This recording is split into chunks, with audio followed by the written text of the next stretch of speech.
ናሆም ፎንቴ የሚባል ታውቃላችሁ? ይሄ ልጅ በብዛት የምታውቁት በቲክቶክ ላይ ነው።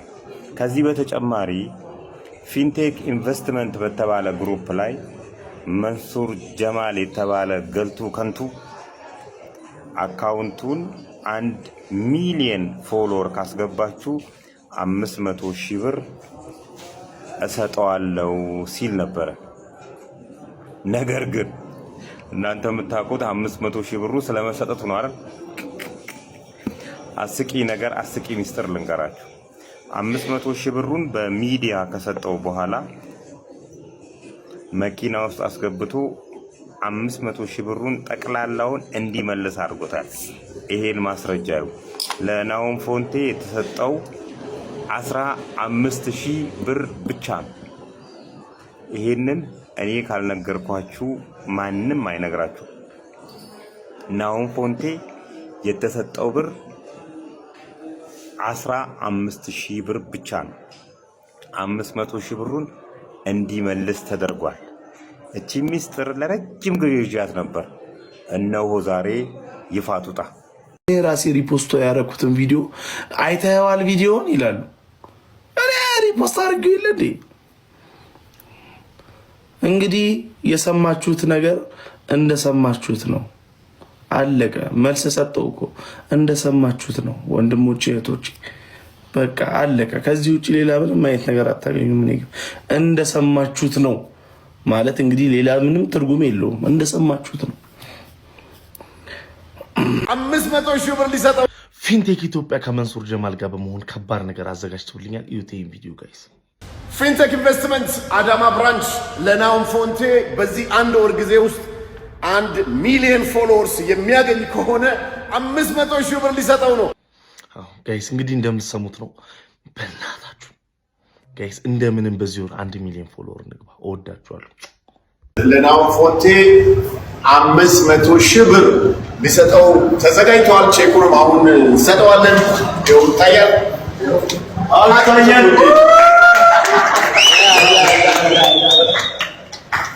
የመጀመሪያው በሶሻል ሚዲያ ቻሌንጅ ያስጀመርኩት እኔ ነኝ።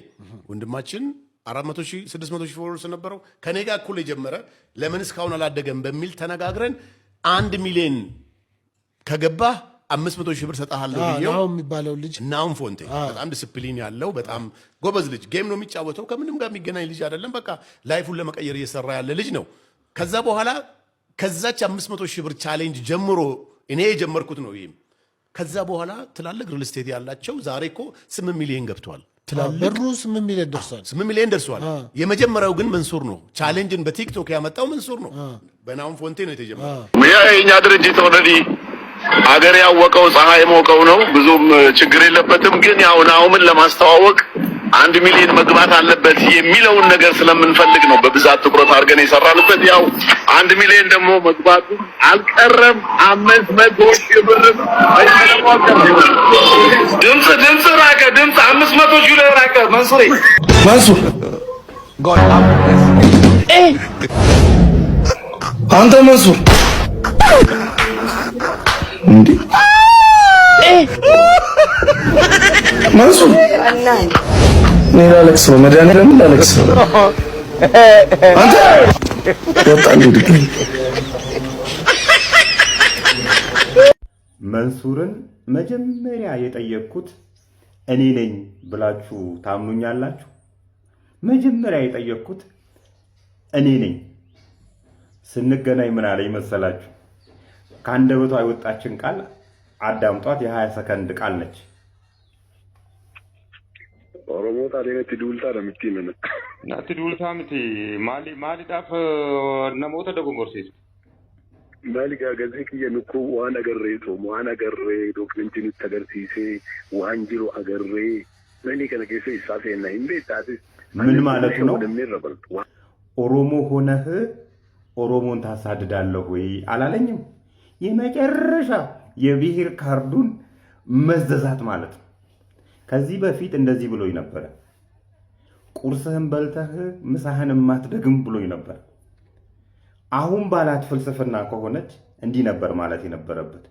ቁርስህን በልተህ ምሳህን የማትደግም ስለሆነ አንተ ደግሞ የኔ ብሔር አንድ አይነት ብሔር ስላለን ቆይ የምሳህን እኔ ነኝ መቻል ያለብኝ ነበር መባል ያለበት።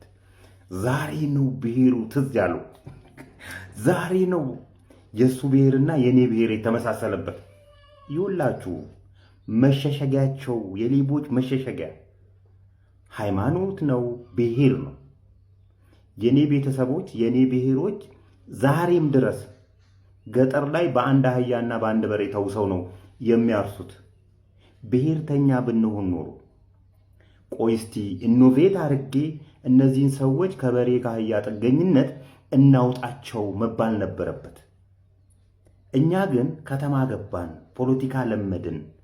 እዛ በአንድ በሬና በአንድ አህያ በሚያርሰው ብሔራችን ስም ከተማ ገብተን እንሰርቃለን፣ ከተማ ገብተን እናጭበረብራለን።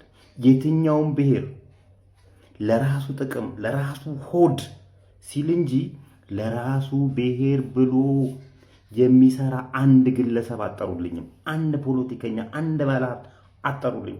ሁሉም በብሔሩ በሃይማኖቱ ስር ተሸሽጎ የራሱን ቅርስ ለመሙላት ነው። ጥሩ ማሳያ ነው ይሄ፣ ጥሩ ማሳያ ነው ይሄ። ዛሬ ነው ብሔር ትዝ የሚለው።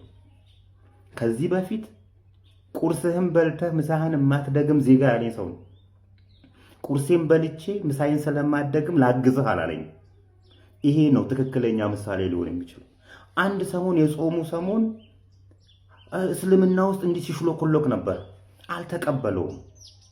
አይሆንማ፣ ለዛ ሃይማኖቱ ለሚፈልገው ነገር የእሱ እንትን አይሆንም። የታይታ እኔ ልብና ኩላሊትን እመመረምር አምላክ ነኝ ካለኝ ማንም እንዲያየኝ አልፈልግም። ንጹህነቴን አምላክ ነው የሚያየኝ። እስልምናውም ሌላም ሃይማኖት ይሄንን ነው የሚለው ይመስለኝ። እንደዚህ ናቸው ነው የምላችሁ። ለማንኛቸውም ያን ጊዜ የነበረኝ መልስ ከዚህ ሰፈር አባረርሃለሁ ነበር ያልኩት። ታስታውሱ እንደሆነ ከዚህ ሰፈር አባረርሃለሁ ነው ያልኩት።